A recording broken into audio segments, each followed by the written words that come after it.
Salut!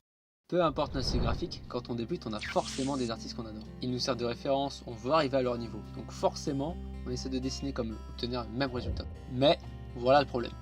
Ces artistes ont passé des mois, des années à se perfectionner.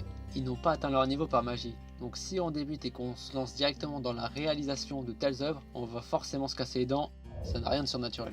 Cela est simplement dû à un manque de technique, de pratique. Et justement, on est ici pour combler ce manque. L'un des gros points qui fait la différence entre un artiste expérimenté et un débutant, ce n'est pas comme beaucoup pourraient le penser, le coup de crayon fluide ou je ne sais quoi, non. C'est simplement son œil.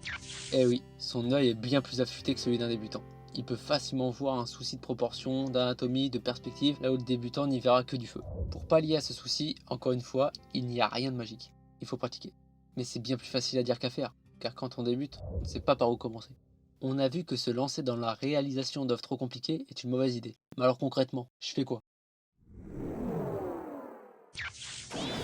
Eh oui, les bases. Il existe une multitude de petits entraînements à pratiquer quotidiennement, comme tracer des droites parallèles à main levée, réaliser des cercles, des ellipses.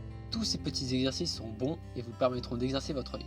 Mais parmi tous ces exercices, il y en a un qui est au-dessus des autres pour moi. C'est le cube. Le cube permet de comprendre un élément important dans le dessin, la profondeur. Un débutant se base très souvent uniquement sur l'axe X et l'axe Y, et oublie l'un des plus importants, l'axe Z. C'est pour ça qu'en regardant le dessin d'un débutant, on a souvent cette impression que le dessin est plat, car il ne joue pas avec cette profondeur. Voici un exemple.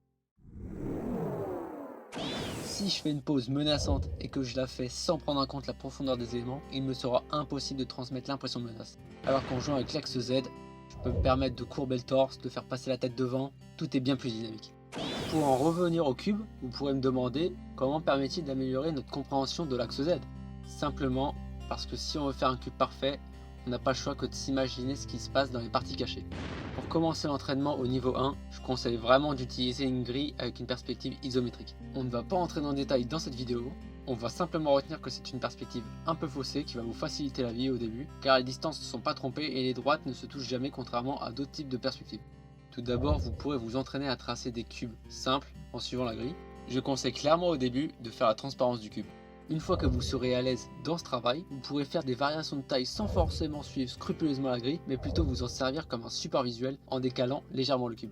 Lorsque cette partie est gérée, on va compliquer les choses en faisant des rotations. C'est une partie qui ne sera vraiment pas fastoche à capter au début.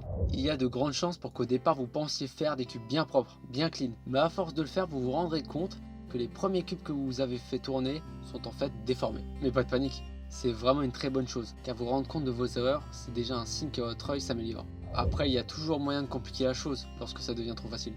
Pencher un cube sur un autre, le faire dans une autre rotation et superposer, les choix sont multiples. Bien sûr, je ne dis pas que vous pourrez arriver à ce niveau en un jour, pour certains ça prendra une semaine, d'autres un mois. Mais c'est pas grave, car prendre le temps d'avoir des bases solides, c'est vous assurer d'être bien plus libre par la suite. C'est vrai que ça peut paraître chiant, j'en suis conscient, j'en suis moi-même passé par là mes débuts. C'était fatigant et bien moins intéressant que de faire un chara design. On veut tout de suite aller trop vite, c'est normal.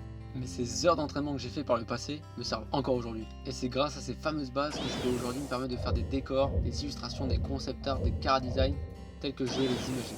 Car pour être honnête, comment voulez-vous être libre dans vos créations et vous épanouir quand vous devez vous demander pourquoi le visage que vous êtes en train de dessiner est si plat?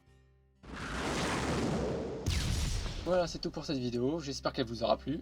N'hésitez pas à laisser un commentaire pour me faire des retours. Puis si vous avez des questions à me poser, si vous voulez un avis ou si vous voulez tout simplement voir ce que je fais, n'hésitez pas à venir me rejoindre sur mon Instagram.